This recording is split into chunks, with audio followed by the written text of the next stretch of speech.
School நடந்துட்டு இருக்கும்போது பொதுவாவே எனக்கு எப்படா இந்த ஆனுவல் எக்ஸாம் லீவ் விடுவாங்க. 1 மந்த் வந்து கொஞ்சம் ஃப்ரீயா இருக்கலாம் அந்த மாதிரி தான் இருந்துச்சு.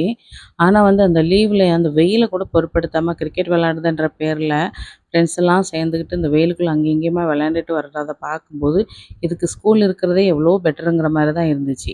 ஆனா, எனக்கு என்னவோ மறைமுகமா பார்க்க போனா, அந்த ஸ்கூல் இருக்கிற டயத்துல தான் அந்த பிள்ளைங்களும் பிஸியா இருப்பாங்க. நம்மளுமே பிஸியா இருக்கிற மாரி இருக்கும். காலையில எழும்பி ரொட்டீனா அந்த ஒர்க் அவங்க வந்து ஸ்கூலுக்கு கிளம்புறது, ஏதாவது ஹோம் ஒர்க் இருந்தா எழுதுறது, படிக்கிறதுன்னு பண்ணிட்டு இருப்பாங்க. நம்மளுமே அந்தந்த டயத்துல எழும்பி அந்த காலையில சாப்பாடு பண்றது, மதியம் லஞ்ச் பாக்ஸுக்கு பண்ணி குடுக்குறதுங்கிறத ஈஸியா நம்ம குயிக்கா பண்ணிட்டே இருப்போம். அந்த ரொட்டீன் வந்து இருந்துட்டே இருக்கும் நமக்கு. அப்புறமா கொஞ்சம் ரெஸ்ட் எடுக்கிறதுன்னு நமக்குமே அந்த இதுதான் டைமா இருக்கும். இல்ல அவங்க வீட்ல எப்போதும் இருந்துட்டே இருக்காங்கன்னா, வீட்ல வேலை இருந்துட்டே இருக்கிற மாரி இருக்கும். உங்களுக்கு எப்படிங்கிறத எனக்கு கமெண்ட்ல சொல்லுங்க. அன்னைக்கு வந்து அப்படிதான் உளுந்து சாதமும், மொச்சக்கொட்டை குழம்பும் தான் பண்ணியிருந்தேன். நாங்க வந்து பொதுவா வீட்ல வந்து கத்திரிக்காய் கிச்சடி பண்ணி சாப்பிடுவோம். அது ஒரு டேஸ்ட்ல இருக்கும். இன்னும் இந்த இந்த மொச்சக்கொட்டை குழம்பு வந்து ரொம்ப புடிச்சு போச்சு. இது வந்து எங்க மாமியாரோட ஸ்பெஷல். அது இந்த 2 காம்பினேஷனும் ரொம்ப பிடிக்கும்.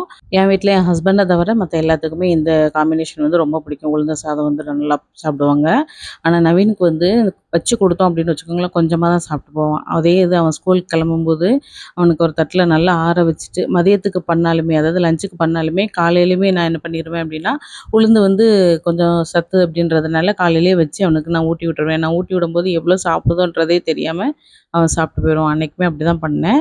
இது வந்து ஒரு நாள் என் தம்பி, தங்கச்சிக்குமே பண்ணி குடுத்துருந்தேன். அவங்களுமே சாப்பிட்டுட்டு, இந்த காம்பினேஷன் வந்து ரொம்ப சூப்பரா இருக்கு அப்படின்னு